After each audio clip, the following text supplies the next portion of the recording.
आज हम question number 6 solve करेंगे। इसमें लिखा है एक वृत्त की त्रिज्या 0.7 सेंटीमीटर पर सेकंड की दर से बढ़ रही है। सबसे पहले माना वृत्त की त्रिज्या r है।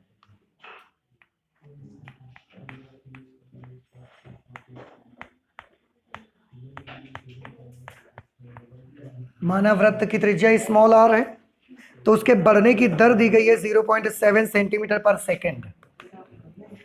इसलिए dr upon dt is equal to 0.7 centimetre पर सेकंड।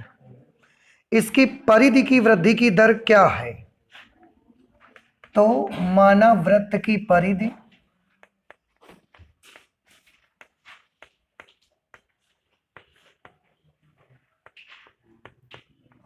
माना वृत्त की परिधि c, सरकमफरेंस कहते हैं तो c से मान लिया। परिधि की वृद्धि की दर पूछी जा रही है, इसलिए d dt ऑफ c ये हमको मालूम करना है। जब r is equal to 4.9, r is equal to 4.9 centimetre. देखो बेटा, ये तो बड़ा आसान क्वेश्चन है। आप एक काम कर सकते हो, वृत्त की परिधि का फॉर्मूला लगाइए आप। वृत्त की परिधि, वृत्त की परिधि का फॉर्मूला क्या होता है? 2 पाई r। हमें तो D D T of c चाहिए, तो t के सापेक्ष अवकलन कर देते हैं। यहां लिख देंगे t के सापेक्ष अवकलन करने पर, अवकलन करने पर तो ये हो जाएगा D D T of c is equal to 2 pi constant है, इसको करेंगे D D T of r आ जाएगा। ठीक है, अब D D T of r की वैल्यू हमको दी गई है ये, तो इस तरह से D D T of c की वैल्यू आ जाएगी 2 की जगह 2। पाई की पदों में आंसर आएगा कि पाई का मान लिखना पड़ेगा? पाई के पदों में आएगा। और D D T of r की वैल्यू है 0.7, तो 7 दूना 14, 1.4। और ये D D T of c है तो सेंटीमीटर पर सेकंड। इसका मतलब उसकी जो परिधि होगी वो 1 सेकंड में कितना बदलेगी? 1 सेकंड में 1.4 पाई सेंटीमीटर परिवर्तित हो जाया करेगी। ठीक है, आ रहा है आंसर यही? ठीक है, मतलब इसमें r की तो कुछ वैल्यू नहीं दी गई है। कहने का मतलब r 4.9 हो या जितना भी हो, हर सेकंड उसमें 1.4 पाई के बराबर चेंज आ जाएगा उसके सरकमफरेंस पे। ठीक, अगला क्वेश्चन देखिए, क्वेश्चन नंबर 7। क्वेश्चन नंबर 7 में है एक आयत की लंबाई x। मैं एक छोटा सा फिगर फॉर आवर कन्वीनियंस बना लेता हूं। आयत की लंबाई x मानी है उन्होंने, चौड़ाई y लिखी हुई है। अब उनने बोला कि लंबाई x जो है वो 5 सेंटीमीटर पर मिनट की दर से घट रही है। अब लंबाई x के घटने की दर कैसे लिखी जाए बताओ? D D T of x, और वो भी दिया है 5 सेंटीमीटर पर मिनट, तो 5 सेंटीमीटर पर मिनट, और क्योंकि घट रही है तो माइनस। और चौड़ाई y 4 सेंटीमीटर पर मिनट की दर से बढ़ रही है। चौड़ाई के बढ़ने की दर दी गई है, तो D D T of y is equal to plus 4 centimetre पर मिनट। बढ़ रही है तो प्लस लगा दिया हमने। उन्होंने x और y की वैल्यूज भी दी हैं। x की वैल्यू दी है 8 सेंटीमीटर, y की वैल्यू 6 सेंटीमीटर। तो ए पार्ट पे उन्होंने पूछा है आयत के परिमाप और क्षेत्रफल के परिवर्तन की दर। आपको परिमाप के परिवर्तन की दर पता लगानी है, तो माना आयत का परिमाप,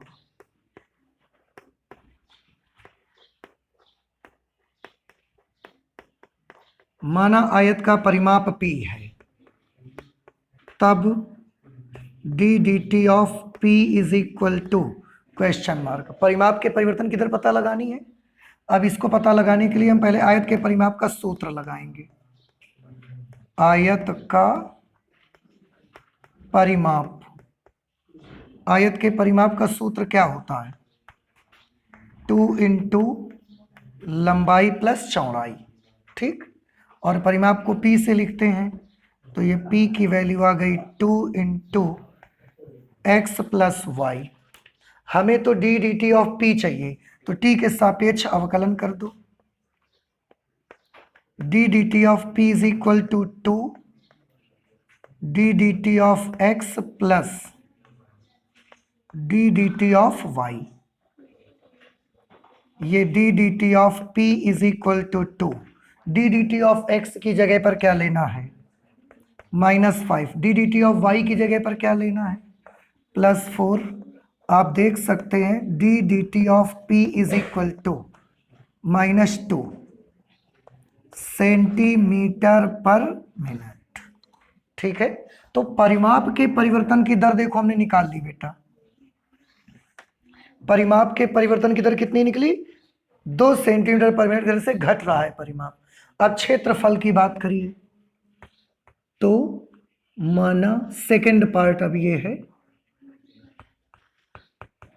सेकंड पार्ट माना आयत का क्षेत्रफल,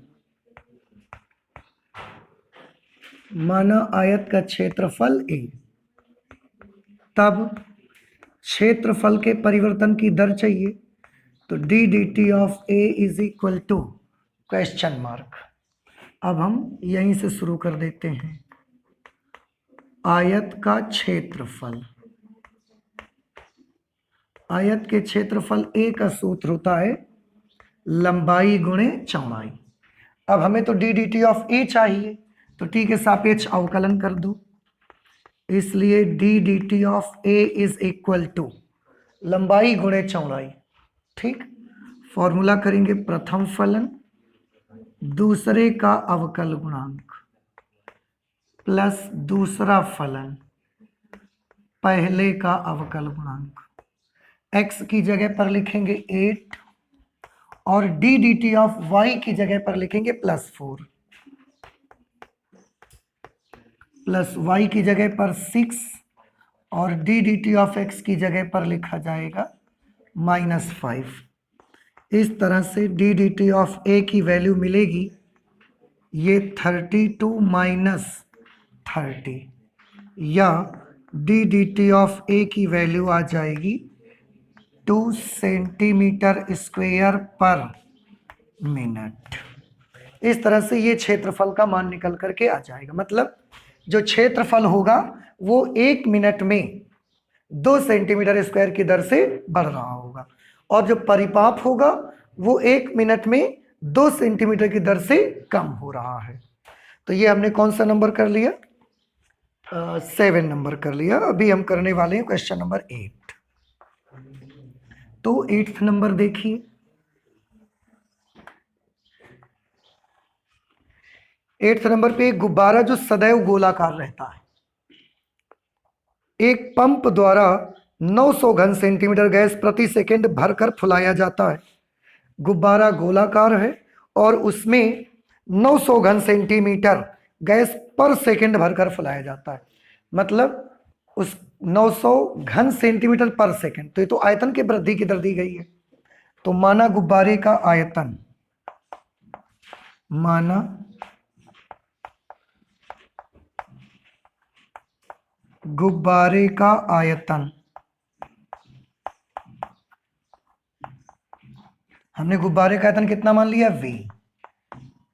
तब D D T of v की वैल्यू कितनी दी गई है? 900 क्यूबिक सेंटीमीटर पर सेकंड। 1 सेकंड में इतने घन सेंटीमीटर आयतन बढ़ रहा है उसका, क्योंकि इतने 1 सेकंड में इतने घन सेंटीमीटर से हवा भरी जा रही है उस पर। आगे लिखा हुआ है गुब्बारे की त्रिज्या के परिवर्तन की दर ज्ञात करिए। माना गुब्बारे की त्रिज्या r है,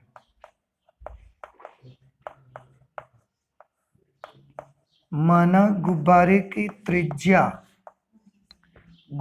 त्रिज्या कितनी है? r है।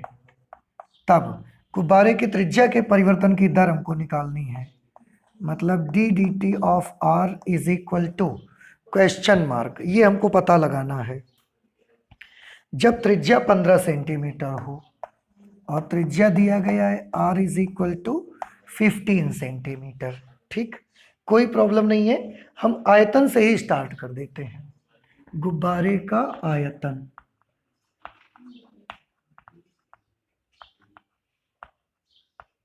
गुब्बारे का आयतन, बताइए गुब्बारे के आयतन के लिए क्या सूत्र लगेगा? 4/3 पाई आर क्यूब, क्योंकि गुब्बारा सदैव कैसा बताया गया है? गोलाकार, इसलिए ये लगेगा। v इज, अब इसका हम t के सापेक्ष अवकलन कर देते हैं। D D T of v is equal to 4/3 pi, तो हमारा कांस्टेंट हो गया। आर क्यूब का करेंगे 3r² और उसके साथ dr अपॉन dt।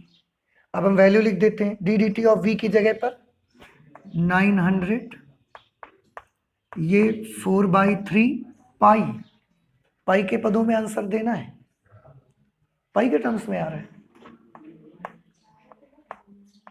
देखो एक काम कर देते हैं, 3 से 3 कैंसिल कर दो, तो ये क्या आ जाएगा? 4 पाई r², r की जगह 15 लिखोगे, r² कर दोगे तो 225 into D D T of r। 225 से ये कट जाएगा 4 बार में, और 4 से ये कट गया, तो D R by D T की वैल्यू आ गई 1/पाई, और ये सेंटीमीटर पर सेकेंड। मतलब गुब्बारे की जो त्रिज्या है वो 1 सेकेंड में 1/पाई सेंटीमीटर इंक्रीज हो रही है, बढ़ रही है। ये हमने कर लिया क्वेश्चन नंबर 8। अब हम क्वेश्चन नंबर 9 करना चाहते हैं। देखो क्वेश्चन नंबर 9, आप लोगों को कोई प्रॉब्लम तो नहीं हो रही ना दिखने में? ठीक है, तो छोटा छोटा कर देते हैं। क्वेश्चन नंबर 9 आते हैं। एक गुब्बारा जो सदैव गोलाकार रहता है कि त्रिज्या परिवर्तनशील है। एक गुब्बारा हमेशा गोलाकार रहता है और उसकी त्रिज्या भी बदल रही है। त्रिज्या के सापेक्ष आयतन के परिवर्तन की दर ज्ञात करिए।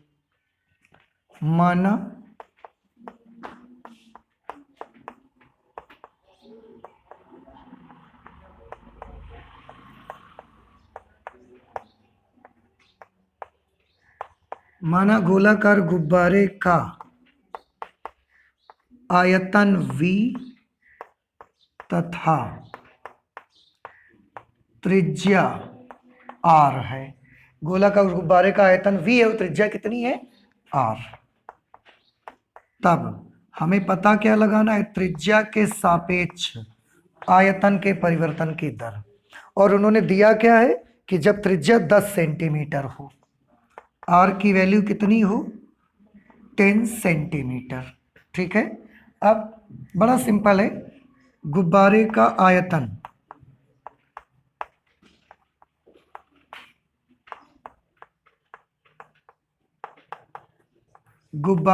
आयतन v is equal to 4/3 pi R cube, क्योंकि गोलाकार है।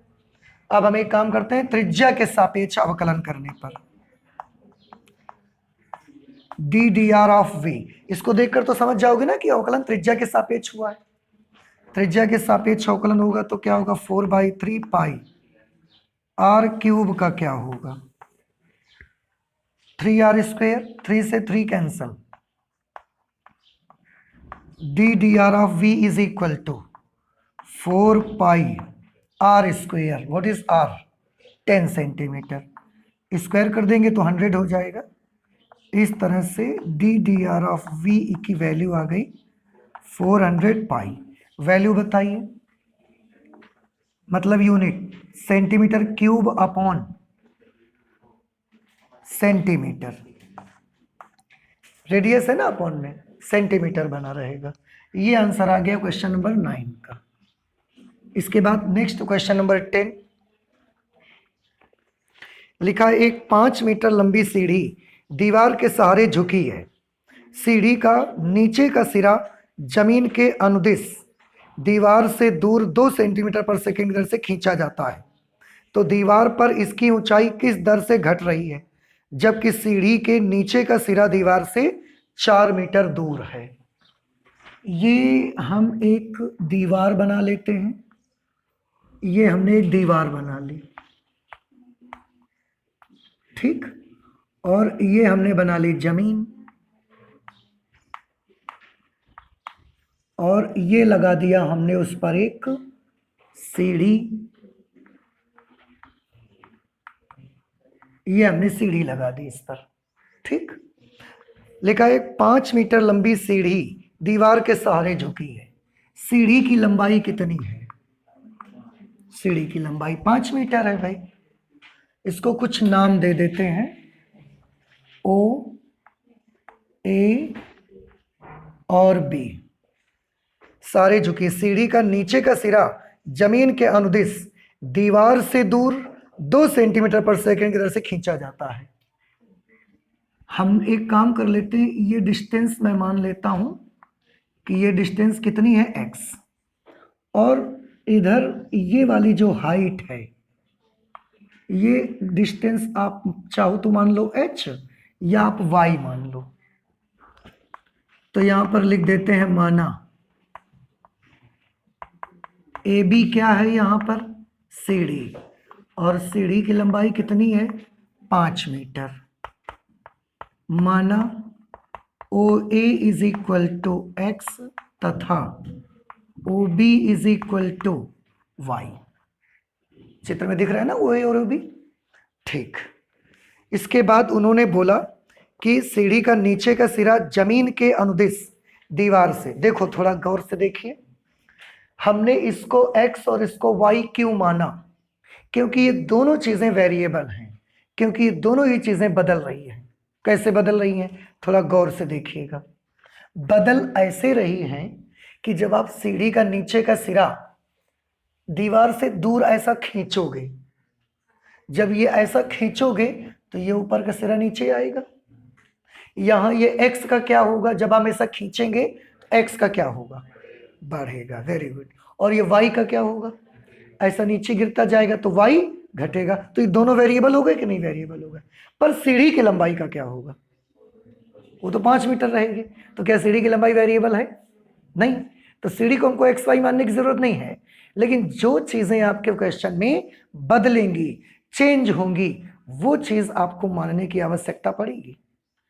तो इसलिए हमने यहां से यहां तक का डिस्टेंस x मान लिया और यहां से ये वाला डिस्टेंस कितना मान लिया, y। इसलिए माना। आप ये सोच सकते हो कि सीढ़ी को z क्यों नहीं माना आपने, तो क्योंकि सीढ़ी की लंबाई क्यों बदलेगी भाई, वो तो नहीं बदल सकते। अच्छा, अब हम आगे पढ़ते हैं। सीढ़ी का नीचे का सिरा जमीन के अनुदिश दीवार से दूर 2 सेंटीमीटर पर सेकंड की दर से खींचा जाता है। ये जो सीढ़ी का निचला सिरा है, ये इधर की तरफ खींचा जाता है, कितनी स्पीड में, 2 सेंटीमीटर पर सेकंड की दर से। जितनी स्पीड में ये खींचा जाएगा उतनी स्पीड में एक्स क्या होगा, बढ़ेगा। It means D D T of x की वैल्यू दी है हमको 2 सेंटीमीटर पर सेकंड। ये बात समझ आई कि नहीं, पहले ये बताओ भाई। सीढ़ी को जितना स्पीड में आप खींचोगे उतनी स्पीड में एक्स बढ़ेगा कि नहीं बढ़ेगा। तो D D T of x की वैल्यू आ गई 2 सेंटीमीटर पर सेकंड। दीवार पर इसकी ऊंचाई किस दर से घट रही है, दीवार पर इसकी जो हाइट y है वो किस दर से कम हो रही है, ये पूछा जा रहा है आपसे। तो आपको क्या पता लगाना है, D D T of Y is equal to question mark. जबकि सीढ़ी के नीचे का सिरा दीवार से 4 मीटर दूर है। सीढ़ी का निचला सिरा दीवार से 4 मीटर दूर है, क्या दिया गया है, x। Very good. दीवार से 4 मीटर दूर है सीढ़ी का नीचे का सिरा, तो x की वैल्यू कितनी दी गई है, 4 मीटर। अब थोड़ा ध्यान से देखिएगा बेटा, गौर से। ये एंगल कितना होगा, 90। ये क्या हो गया, कर्ण, ये आधार, और ये क्या हो गया। अब x की वैल्यू हमको मालूम है 4 मीटर, x की वैल्यू कितनी है, 4 मीटर। कर्ण हमको मालूम है 5 मीटर। आपको नहीं लगता y आप मालूम कर सकते हैं, कितना आएगा, 3 मीटर। तो y की वैल्यू कितनी हो जाएगी? 3 मीटर। पहले ये बताओ, ये समझ आया कि नहीं आया? समकोण त्रिभुज बना, समकोण त्रिभुज में कर्ण 5 मीटर है, आधार 4 मीटर है, तो लंब कितना बन जाएगा? लंब बराबर अंडर रूट कर्ण स्क्वायर माइनस आधार स्क्वायर। 25 माइनस 16, 9, 9 का वर्गमूल 3। ये समझ आ गया? अच्छा, अब हमें D D Y of T चाहिए, D D T of Y चाहिए। हम एक काम करते हैं, समकोण त्रिभुज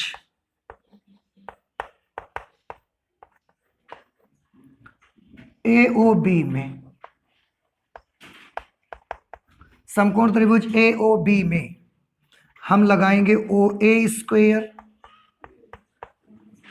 plus O B square is equal to A B square. O A square plus O B square is equal to A B square. O A की मान बताइए, एक्स। अभी आप 4 नहीं लिखेंगे, हमें अगर D D T of Y find out करना है तो फिर हमें एक्स और वाई में एक रिलेशन चाहिए। एक्स और वाई में अगर रिलेशन मिल जाएगा फिर आप बड़ी आसानी से निकाल सकते हो, और वो एक्स और वाई में रिलेशन हमारे पास समकोण त्रिभुज की पाइथागोरस थ्योरम दे सकती है।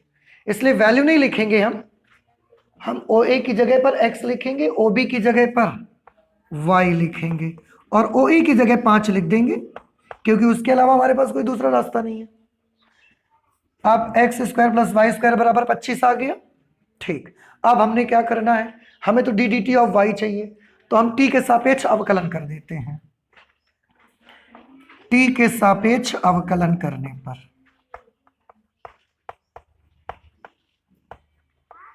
टी के सापेक्ष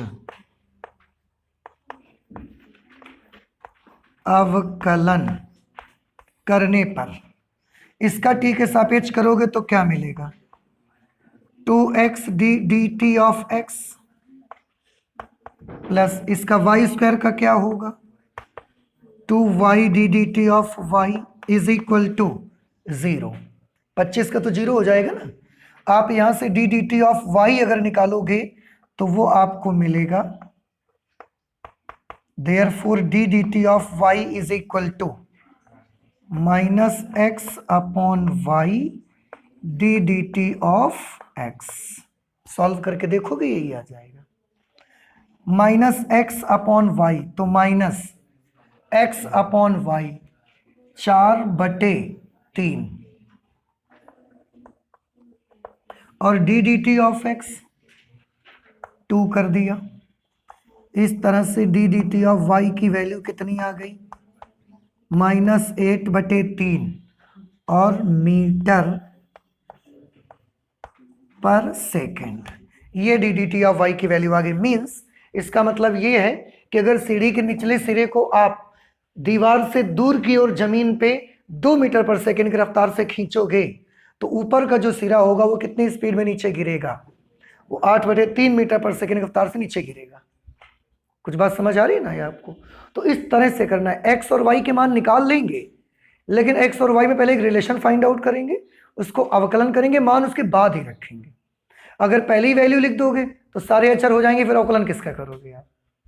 इसलिए अगर आपको D D T of X मालूम है, D D T of Y पता लगाना है, तो उसके लिए it is very necessary to find out the relation between X and Y.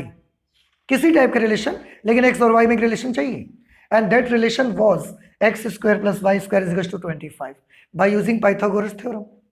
और उसके बाद आप सॉल्व कर सकते हैं। ठीक है, समझ आ रहे हैं ना सबको? ठीक है, आप नोट करिए, इसके बाद हम इसे हटा देते हैं यहां से। 11 नंबर में है बेटा, एक कण वक्र। एक कर्व हमको दिया गया है और वो कर्व है 6y is equal to x³ plus 2। एक कण वक्र 6y is equal to x³ plus 2 के अनुगत गति कर रहा है। ठीक, वक्र पर उन बिंदुओं को ज्ञात करिए जबकि x निर्देशांक की तुलना में y निर्देशांक 8 गुना तीव्रता से बदल रहा है। आपको वक्र पर बिंदु ज्ञात करने हैं, तो माना वक्र पर बिंदु,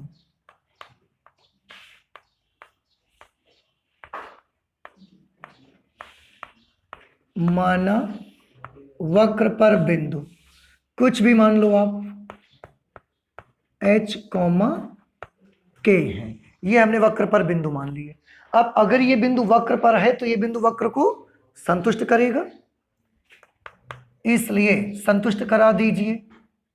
तो y की जगह पर k और x की जगह पर h, इसलिए 6k is equal to h cube plus 2। Equation number 1 हमने रख ली। उन्होंने एक चीज और बताई,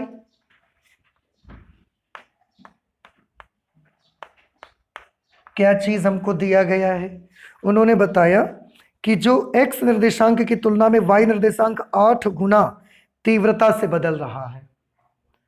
x निर्देशांक की तुलना में जो y निर्देशांक है वो 8 गुना तीव्रता से बदल रहा है। तो y निर्देशांक का जो बदलना है वो x निर्देशांक की तुलना में कितनी तीव्रता से बदल रहा है? 8 गुनी तीव्रता से बदल रहा है। तो अगर हम यहां पर ऐसे लिख देते D D x of Y, तो ये कितना आ जाता? 8। बात तो वही है ना कि जो y निर्देशांक है वो x निर्देशांक की तुलना में 8 गुना तेजी से चेंज हो रहा है। तो वो बिंदु का मान पता लगाइए। वैसे हमारे x निर्देशांक h और y निर्देशांक क्या है? k। तो मुझे यहां पर h और k के टर्म्स में लिख लेना चाहिए, यहां पर h और यहां पर k। तो x निर्देशांक की तुलना में y निर्देशांक जो है वो 8 गुना तेजी से चेंज हो रहा है, ऐसे। ठीक, अब हम एक काम करते हैं, जो इक्वेशन नंबर 1 है इसको h के रिस्पेक्ट में डिफरेंशिएट कर देते हैं, या इसी पे वैल्यू लिख दो डी डी एच, और k की जगह पर यहां से वैल्यू निकाल के लिखो।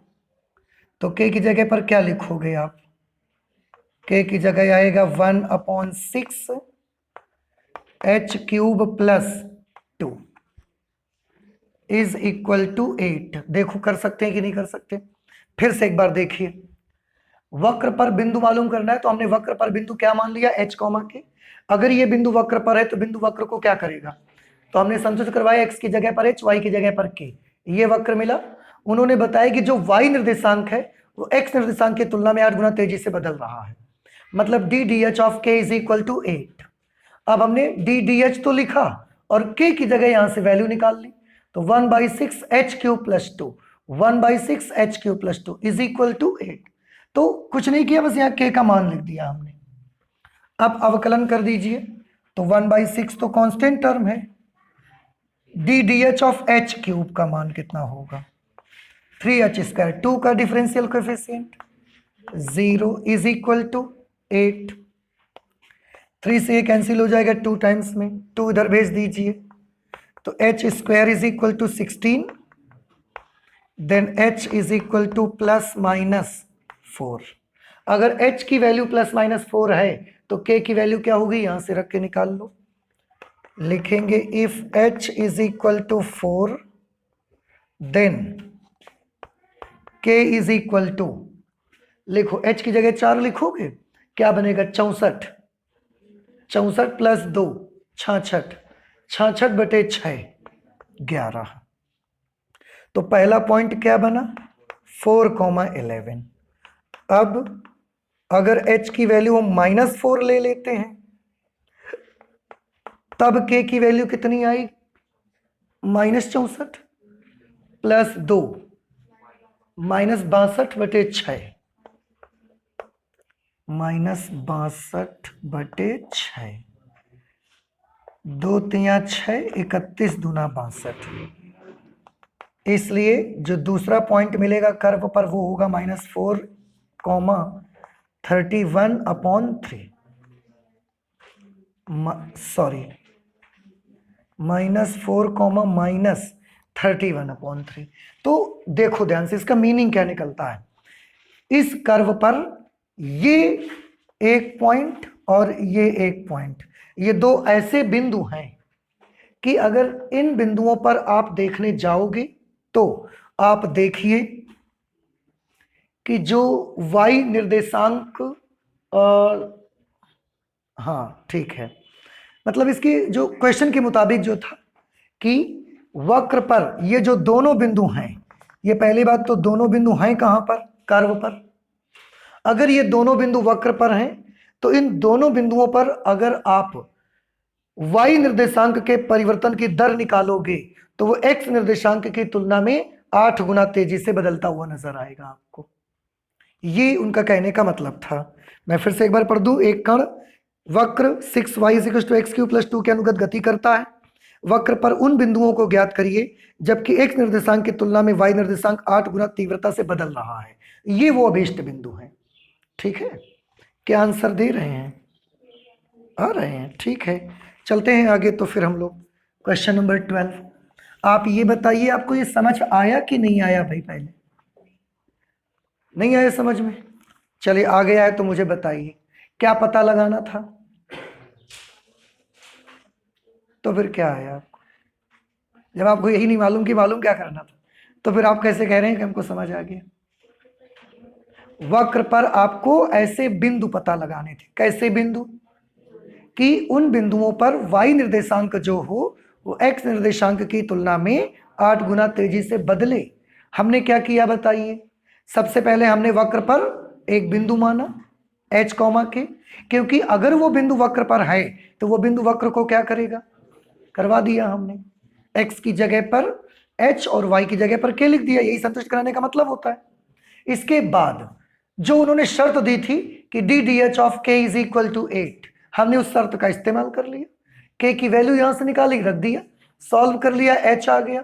अब h की वैल्यू 2 आई +-4। एक बार +4 लिखा तब k निकाला, एक बार -4 लिखा तब भी k निकाल लिया।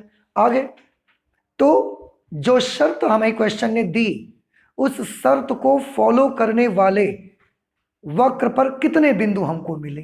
2 बिंदु मिले। 2 ऐसे बिंदु थे जो क्वेश्चन का अनुसरण करते हैं और कर्व पर हैं उस पर। ठीक है, okay. Next question number 12 number पे लिखा है, हवा के एक बुलबुले की त्रिज्या 1/2 सेंटीमीटर की दर से बढ़ रही है। तो माना हवा के बुलबुले की त्रिज्या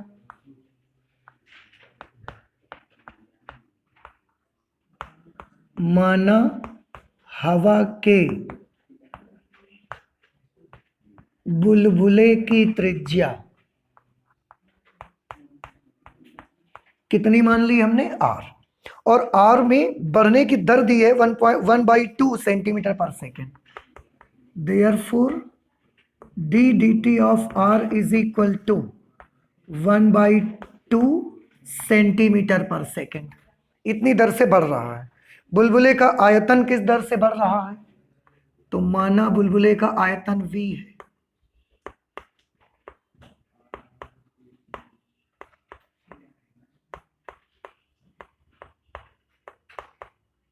माना बुलबुले का आयतन v है।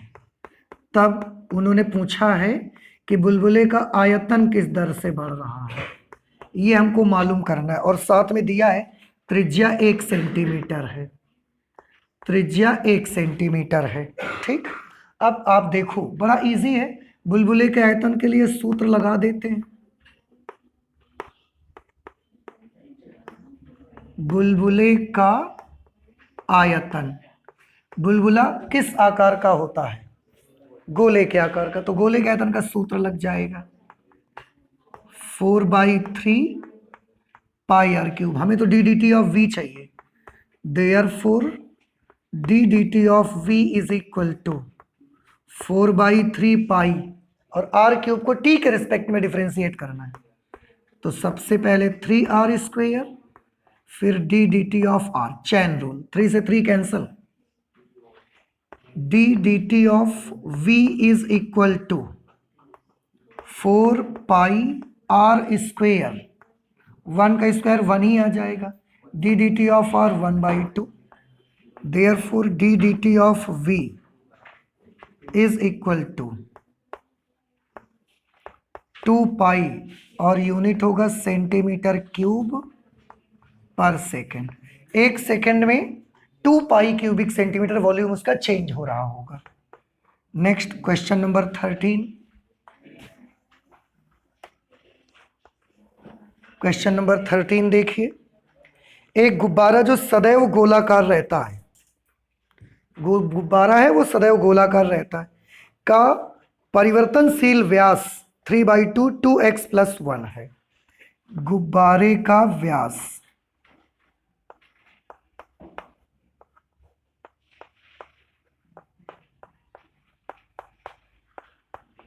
गुब्बारे का व्यास दिया जा रहा है 3/2 2x+1। तो क्या आप मुझे गुब्बारे की त्रिज्या बता सकते हैं? आधी हो जाएगी। त्रिज्या को हम r मान लेते हैं, 3/4 2x+1।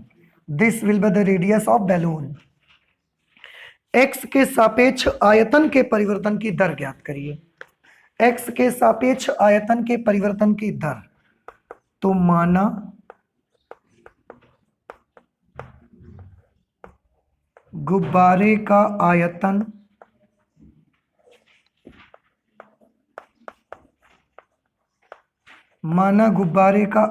क्या है? v है।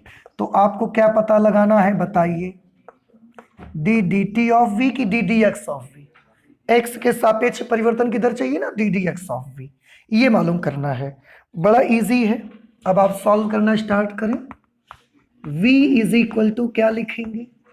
4/3 πr³। क्यों? क्योंकि हम ऑलरेडी लिख चुके हैं गुब्बारे का आयतन है v, और गुब्बारा गोले के आकार का होता है। तो v is equal to 4/3 pi, r का क्यूब करना है बेटा इसको आपको। तो 3 × 9 = 27 और 4 का 64, 27/64, और ये हो जाएगा 2x+1 का होल क्यूब। 3 से ये कट जाएगा 9 टाइम्स में, और 4 से ये कट जाएगा 16 टाइम्स में। इस तरह से v की वैल्यू आ गई 9/16 पाई इंटू 2x+1 होल क्यूब। हमें तो D D x of v चाहिए, तो x के सापेक्ष अवकलन कर दो। अब D D x of v, आप समझ जाएंगे ना यहाँ के बाद ये लाइन कैसे आ गई। x के सापेक्ष अवकलन करने से बार बार नहीं लिख रहे हैं हम। 9/16 pi is a completely constant term, so we will take it out and differentiate this term। x⁻³ मान के करेंगे तो 3 × 2x+1 होल स्क्वायर, और फिर 2x+1 का करेंगे तो 2 और आ जाएगा। आप 2 से इसको कैंसिल कर सकते हैं। 9 3 27/8 pi into 2x+1 whole square. ये x के सापेक्ष आयतन के परिवर्तन की दर आ गई। x की वैल्यू तो दी नहीं हमको, तो बस फिर यही आपका आंसर आ जाएगा, 27/8 पाई और 2x+1 होल स्क्वायर। यही आंसर है ना। एक्सरसाइज 6.1। ठीक है। इसके बाद नेक्स्ट क्वेश्चन नंबर 14 नंबर देखिए। क्वेश्चन नंबर 14 में है, एक पाइप से रेत 12 घन सेंटीमीटर पर सेकंड से गिर रही है। देखो ये यहां पर हमने मान लिया एक पाइप लगा हुआ है ऐसा, इससे लगातार रेत ऐसे गिर रही है, ऐसे रेत गिर रही है, और किस दर से गिर रही है? 12 सेंटीमीटर क्यूब पर सेकंड की दर से। गिरती रेत जमीन पर एक ऐसा शंकु बनाती है जिसकी ऊंचाई सदैव आधार की त्रिज्या का 6वां भाग है। जब ये यहां गिरता है तो इससे एक ढेर बनता चला जाता है, ऐसा एक शंक्वाकार ढेर बनता जाता है। वो जो शंक्वाकार ढेर है उसकी ऊंचाई सदैव आधार की त्रिज्या का 6वां भाग है। अगर हम ये मान लें कि इसकी ऊंचाई h है और इसकी त्रिज्या r है, तो जो उन्होंने बोला ऊंचाई त्रिज्या का 6वां भाग है, ठीक है। रेत से बने शंकु की ऊंचाई किस दर से बढ़ रही है जबकि ऊंचाई 4 सेंटीमीटर है? सबसे पहले तो ये आप देखिए, पाइप से जो रेत गिर रही है वो किस दर से गिर रही है? 12 घन सेंटीमीटर पर सेकंड। घन सेंटीमीटर पर सेकंड मतलब आयतन के बदलने की दर है ये। तो क्वेश्चन के मुताबिक हमको ये दिया है D D T of v। 12 cubic centimetre पर सेकंड। 1 सेकंड में 12 क्यूबिक सेंटीमीटर रेत जमीन पर गिर जाती है। आप कभी गेहूं ऐसा गिराओ तो ऐसा शंक्वाकार ढेर नहीं बनता, चला जाता है, वही चीज इस पे हो रही। मोरंग बालू कभी भी उतरती है आकर, कहीं आपके घर बन रहा है अगर, तो आप देखोगे जब गिरती है तो उससे कैसा शंक्वाकार ढेर बन जाता है, बिल्कुल वही चीज यहाँ पर है। उसके आयतन 1 सेकंड में 12 घन सेंटीमीटर बालू या जो भी कुछ है रेत गिर जाती है इस पे। अब उन्होंने क्या बताया कि जिसकी ऊंचाई सदैव आधार की त्रिज्या का छठा भाग है, ऊंचाई आधार की त्रिज्या का छठा भाग है, ये चीज दी गई थी।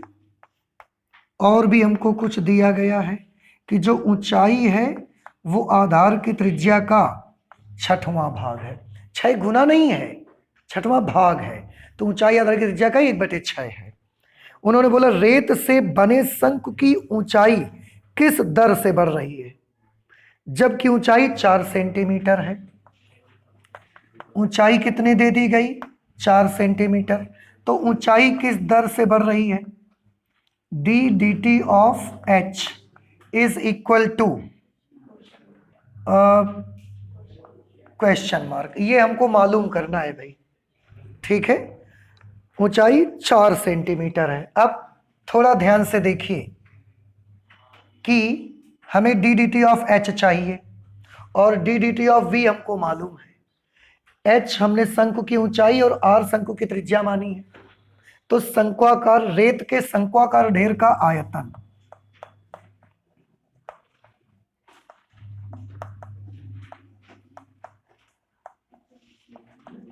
रेत के शंक्वाकार ढेर का आयतन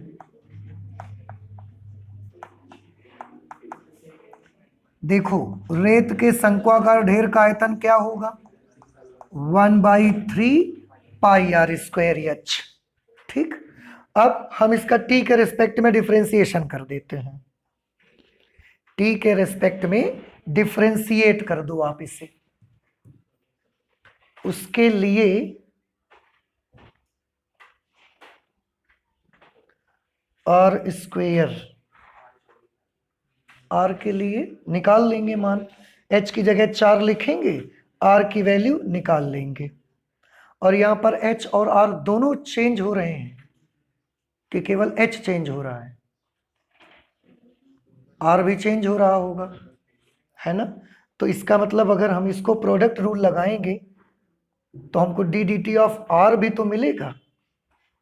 D D T of r कैसे निकाला जाएगा, चलिए देखते हैं, सॉल्व करते हैं पहले।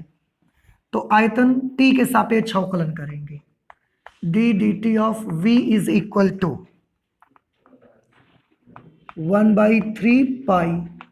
अब क्योंकि जब ये डालोगे आप तो त्रिज्या भी लगातार बढ़ेगी और ऊंचाई भी तो लगातार बढ़ेगी, तो त्रिज्या और ऊंचाई दोनों ही क्या है, वेरिएबल है, इसलिए यहां पर प्रोडक्ट रूल हम लगाएंगे, प्रोडक्ट रूल यहां लगाएंगे। तो क्या लगेगा, आप एक काम कर लो ना, यहां से आर की वैल्यू निकाल के रख दो पहले, बाद में इसको हम डिफरेंशिएट करेंगे। चलो मैं यहां लिख देता हूं, देखो बेटा ये π/3 आया, आर की जगह पर क्या लिखोगे बताओ, 6h, और उसका क्या करोगे, स्क्वायर करोगे, तो आर का 6h आएगा, उसका स्क्वायर करोगे 36h स्क्वायर आएगा, और वो h स्क्वायर फिर h से मल्टीप्लाई करेगा, h³। नहीं समझ आई बात। अब 3 से इसको आप कैंसिल कर दोगे तो ये v की वैल्यू कितनी आ जाएगी, 12 पाई h³, 12 पाई h³। अब अवकलन करिए तो π/3 बाहर नहीं निकालना पड़ेगा आपको, आपको क्या करना पड़ेगा, आपको 12 पाई लिखना है और h³ को डिफरेंशिएट करोगे, 3h square into D D T of h, ये 36 पाई, 12×3 = 36, h की जगह पर क्या लिखोगे, 4 सेंटीमीटर, तो 4 का स्क्वायर कर देंगे 16, और D D T of h की वैल्यू हमें ज्ञात करनी, D D T of v हमें मालूम है 12, 12 एकम 12, 12 तियां 36। अब आप देख सकते हैं D D T of H की वैल्यू कितनी मिलेगी, 1/16 तियां 48 पाई, और यूनिट क्या होगा, सेंटीमीटर पर सेकंड। बताइए समझ आया कि नहीं आया, एक बार फिर से देख लेते हैं। अच्छा, जो रेत यहां से गिर रही है, 1 सेकंड में इतनी रेत यहां पर गिरती है, और वो रेत गिरकर शंक्वाकार ढेर में बदल जाती है। शंकु की ऊंचाई हमने h और r मान लिया किसी क्षण, तो h और r का रिलेशन दिया है कि ऊंचाई त्रिज्या का 6वां भाग है। उन्होंने बोला कि तो फिर dh बटे dt बताओ जब h का मान 4 सेंटीमीटर हो। आप देखो, अगर h r/6 है तो r कितना होगा, यहां से 6h। हमने रेत के शंक्वाकार ढेर का आयतन निकाला। शंकु का आयतन का सूत्र होता है 1/3 पाई r स्क्वायर h। 1/3 पाई की जगह 1/3 पाई, r की जगह हमने 6h लिख दिया, तो स्क्वायर कर दिया तो 36h स्क्वायर आया, उसको h से गुना करा दिया, 36h क्यूब। 3 से 36 को काटा, 12 पाई h क्यूब आ गया। उसके बाद t के रिस्पेक्ट में डिफरेंशिएट कर दिया, तो 12 पाई h क्यूब का 3h square dh upon dt। बस वैल्यूज अप्लाई करके ये आंसर निकल करके आ गया आपका। नहीं समझ आई बात आपको, बउआ आ रहा है समझ में? तो ये हमने कौन सा क्वेश्चन कर लिया, हमने क्वेश्चन नंबर कर लिया 14। ठीक है, फिर आज ऐसा करते हैं 14 नंबर तक रख लेते हैं। आगे और भी क्वेश्चंस हम लोग सॉल्व करेंगे, लेकिन अब नेक्स्ट क्लास पे करेंगे। ठीक है, तो चलते हैं, फिर मिलते हैं नेक्स्ट क्लास पे। Thank you.